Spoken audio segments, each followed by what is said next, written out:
Demi devisa negara, para pejabat Indonesia rela menjadi TKI dan TKW di luar negeri. Luar biasa. Para pejabat di Negara Kesatuan Republik Indonesia perlu mendapatkan jempol, acungan jempol sebanyak-banyaknya jika memang mereka rela menjadi TKI dan TKW di luar negeri hanya untuk mengumpulkan devisa negara. Tetapi kenyataannya tidak begitu. Hanya rakyat-rakyat kecil yang mereka bodohi sajalah yang harus menjadi TKI dan TKW di luar negeri. Mereka terpaksa ke luar negeri karena kehidupan di negaranya sendiri sangat kesulitan. Banyak pengangguran, bahkan banyak PHK di mana-mana. Sedangkan kehidupan para pejabatnya semakin makmur, semakin makmur. Ini sungguh luar biasa. Tetapi aneh, rakyat Indonesia itu kalau ada kiai, ulama, ustadz yang ikut-ikutan membahas politik bangsa dan negara, mereka alergi, antipati. Sehingga negara Indonesia sampai detik ini masih dikuasai politiknya oleh para preman-preman yang tidak mengenal agama.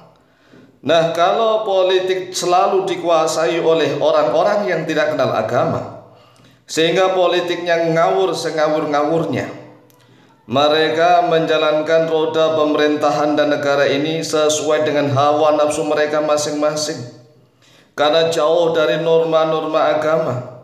Nah, rakyat sudah mulai antipati, alergi kepada agama. Inilah yang menjadi kehancuran NKRI. Sampai saat ini para pejabat di NKRI selalu memuji-muji para TKI dan TKW dengan gelar yang luar biasa, dengan gelar pahlawan devisa negara. Setiap ada TKI dan TKW mereka elu-elukan, dielu-elukan, dipuji-puji dengan gelar pahlawan devisa negara. Nah, coba kita renungkan. Jika seandainya nih saya yang menjadi pejabat, ini seandainya loh ya, tapi saya nggak mau menjadi pejabat. Karena menjadi pejabat itu harus sibuk sana sini, bertanggung jawab kepada Allah Azza wa Jalla. Sedangkan saya sendiri ngurus pondok pesantren aja sudah kerepotan. Yang kenapa kerepotan? Yang ngurus sendiri, mencari dana sendiri, ngajar para santri sendiri. Demi apa? Demi generasi bangsa Indonesia ke depan. Tetapi sekali lagi kami tidak mau menjadi pejabat.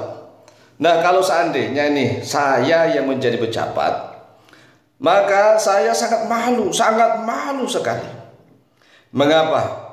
Karena negeri ini telah diberkahi oleh Allah, diberkati oleh Tuhan.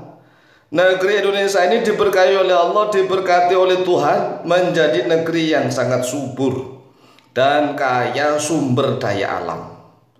Tapi mengapa rakyatnya harus menjadi pembantu dan bangsa rendahan di luar negeri? Kalau di luar negeri menjadi dosen, saya dukung. Di luar negeri menjadi guru-guru pengajar, saya dukung. Di luar negeri menjadi tenaga-tenaga profesional yang dihormati oleh bangsa lain, saya dukung. Di luar negeri jadi dokter, jadi ulama, jadi dosen, jadi guru, jadi insinyur, tenaga-tenaga ahli profesional, maka saya dukung. Tapi masalahnya tidak seperti itu, mereka di sana bangsa rendahan. Nah, kami kalau keluar negeri melihat rakyat kami menjadi pembantu rumah tangga, itu kami Masya Allah, down mental kami itu down. Mengapa? Ya tatkala banyak orang yang mengagumi kami ya di sana misalnya. Tapi kami melihat, oh nyatanya bangsa saya di sini banyak yang jadi pembantu rumah tangga, banyak yang menjadi pelayan, pesuruh-pesuruh, menjadi bangsa rendahan. Mental kami jadi down. Coba kalau seandainya misalnya bangsa saya di sana itu banyak yang jadi dokter, guru, kemudian insinyur, ulama-ulama besar, tokoh-tokoh besar, arsitek hebat. Wah, kami semakin bangga. Lah ini enggak ya. Ada 1-2 orang yang ahli di Indonesia kemudian ditarik ke luar negeri, dielu-elukan, dipuji oleh banyak orang di sana. Tetapi kenyataannya bangsa Indonesia yang lainnya di sana itu banyak yang menjadi pesuruh pembantu rumah tangga di negeri sana. Sehingga mau tidak mau tetap mengedonkan mental kami. Oleh sebab itulah, jika para pejabat di negeri ini, di negeri Kesatuan Republik Indonesia, Negara Kesatuan Republik Indonesia NKRI, jika para pejabatnya adalah orang-orang yang bertakwa, takut kepada Tuhan, takut kepada Allah Azza wa Jalla, maka seluruh rakyat akan makmur, hidup makmur sejahtera. Bahkan nih, banyak rakyat Indonesia yang mampu memiliki pembantu rumah tangga dari luar negeri. Kita jamin nih, kita jamin ya, dengan syarat satu itu, para pejabatnya, para penguasanya, orang-orang yang jujur, orang-orang yang adil, orang-orang yang taat, orang-orang yang bertakwa, hanya takut kepada Tuhan yang Maha Esa, maka dijamin rakyat Indonesia itu akan hidup makmur sejahtera. Bahkan banyak yang memiliki bantu dari luar negeri. Cobalah kita renungkan ya, Kalimantan saja kami sudah pernah keliling-keliling Kalimantan nih, terutama Kalimantan Timur itu Masya Allah negerinya sangat subur. Bukan hanya subur di atasnya ya, tetapi di dalamnya itu ada batu bara, di mana-mana batu bara melimpah ruah. Kemudian ada minyak, ada gas, ya gas bumi, ada macam-macam lah. Kemudian contoh lagi di Bangka Belitung, Bangka dan Belitung, timah, bukan hanya timah, tetapi kandungan yang menyertai timah itu, contoh aja pasir saja ya, pasir itu pasir Bangka, itu sangat mahal sekali. Ini baru pasirnya doang, belum kandungan-kandungan yang lain.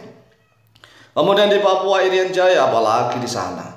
Kemudian di tanah Jawa, Sumatera dan mana-mana itu Masya Allah. Yaitu tadi dengan syarat satu, bahwa para pemimpin di Indonesia orang-orang yang jujur, yang adil, yang bijaksana, yang bertakwa kepada Allah Jalla Jalaluh, maka dijamin seluruh rakyat Indonesia akan hidup makmur sejahtera. Bahkan banyaklah yang memiliki pembantu dari luar negeri.